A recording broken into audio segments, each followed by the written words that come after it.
क्या आपके पैरों में नीली या हरे रंग की उभरी हुई नसें दिखाई देती है, या नसों का गुच्छा बन गया है, पैरों में भारीपन, थकान, दर्द रहता है, या पैरों में शाम तक सूजन आ जाती है? ये सब वेरिकोज वेन के लक्षण हो सकते हैं। वेरिकोज वेन क्या होता है, वेरिकोज वेन क्यों होता है? वेन्स मूलतः खून की वो नसें होती हैं जो ब्लड को नीचे से ऊपर की तरफ लेके जाती है, और इसलिए इनमें वाल्व्स होते हैं जो ब्लड को सिर्फ ऊपर की डायरेक्शन में जाने देते हैं, नीचे की तरफ रिटर्न नहीं होने देते। ये वाल्व्स में अगर किसी कारण से गैप आता है या खराबी आती है तो ब्लड रिटर्न होकर नीचे इकट्ठा होने लगता है, और उसके कारण ये सारी समस्याएं पैदा होती हैं। वाल्व्स में खराबी आने का कारण लॉन्ग सिटिंग, लॉन्ग स्टैंडिंग एक मेजर कारण है। कई बार फैमिली हिस्ट्री एक कारण हो सकती है कि परिवार में माताजी, मौसी, चाचा, भाई बहन में अगर ये चीज़ है तो आपको होने की संभावनाएं बढ़ जाती है। सिडेंट्री लाइफस्टाइल, आपकी एक्सरसाइज नहीं होती है, आप लंबे समय तक बैठे रहते हैं, वजन बढ़ा हुआ है, ये सब चीज़ें प्रीडिस्पोजिंग फैक्टर्स हो जाते हैं। वेरिकोज वेन में कई बार कॉम्प्लिकेशंस हो सकते हैं। ब्लड नीचे भरा होने के कारण, नसों के गुच्छे बनने के कारण वहाँ से फटकर ब्लीडिंग हो सकती है। दूसरा मेजर कॉम्प्लिकेशंस ये है कि ब्लड का फ्लो ठीक से नहीं होने के कारण उसमें क्लॉट्स बन सकते हैं, और वो क्लॉट्स नीचे से ऊपर लंग्स की तरफ जा सकते हैं, और ये सीरियस कंडीशन हो सकती है। ये नसें कुछ बाहर की तरफ दिखाई देती हैं और कुछ गहराई में होती हैं। Superficial veins and deep veins. एक सिंगल मेजर इन्वेस्टिगेशन है कलर डॉपलर, जो कि बहुत ही सिंपल जाँच है, और उसके द्वारा हमें पता लगता है कि खराबी कहाँ है जिसके कारण ये वेरिकोज वेन की समस्या हो रही है, और खराबी कितनी है उसके हिसाब से ट्रीटमेंट ऑप्शन क्या क्या हमारे पास अवेलेबल है। वेरिकोज वेन के इलाज की अगर हम बात करें, वेरिकोज वेन का मूलतः इलाज लेज़र और ग्लू द्वारा आज की डेट में होता है। ये दोनों ही मॉडर्न तरीके हैं।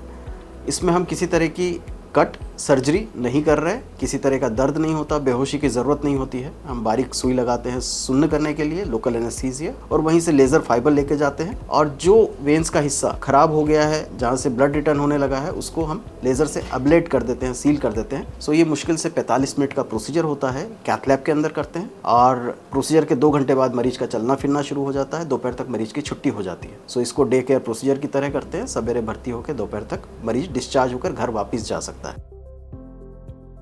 क्या वेरिकोज वेन की समस्या से बचाव संभव है?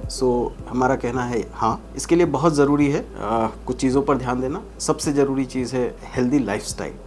बहुत लंबे समय तक बैठे रहने या खड़े रहने का काम नहीं होना चाहिए। सिडेंट्री लाइफस्टाइल नहीं होना चाहिए। फिजिकल एक्टिविटी आपकी डेली रूटीन का एक अहम हिस्सा होना चाहिए, जिससे कि आपकी मसल्स वगैरह स्ट्रेंथन रहती है, तो जिससे ब्लड फ्लो ठीक होता है और वेरिकोज वेन होने की समस्या काफ़ी हद तक ख़त्म हो जाती है। आपका लंबे समय तक बैठे रहने या खड़े रहने का काम है, तो आपके लिए बहुत ज़रूरी है कि हर आधे घंटे में आप ब्रेक लेते रहिए, जिससे ब्लड फ्लो बना रहता है और वेरिकोज वेन की समस्या कम हो जाती है। बात करें खान पान की, तो हेल्दी डाइट से आप अपना वेट कंट्रोल रखें, डाइट को हेल्दी रखें। अगेन, ये आपकी वेरिकोज वेन की समस्या को काफ़ी हद तक कम कर सकता है। लेज़र ट्रीटमेंट के बाद पेशेंट के लिए क्या प्रिकॉशंस हैं?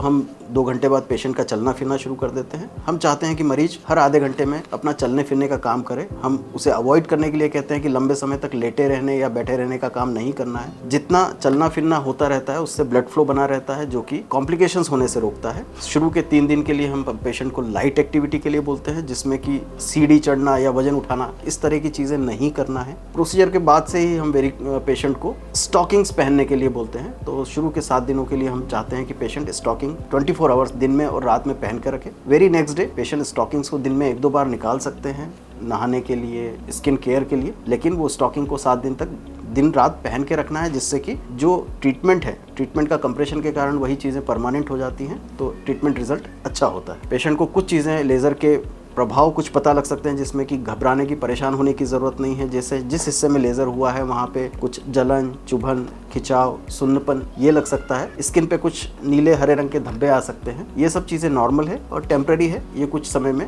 पूरी तरह से ठीक हो जाती है। 3 दिनों के बाद हम पेशेंट को धीरे धीरे एक्टिविटी की तरफ लौटने के लिए बोलते हैं। तो धीरे धीरे करके 3 से 7 दिन में मरीज अपनी नॉर्मल एक्टिविटीज़ की तरफ आ जाता है, एंड 7 दिन बाद वो अपने काम पर पूरी तरह से जा सकता है।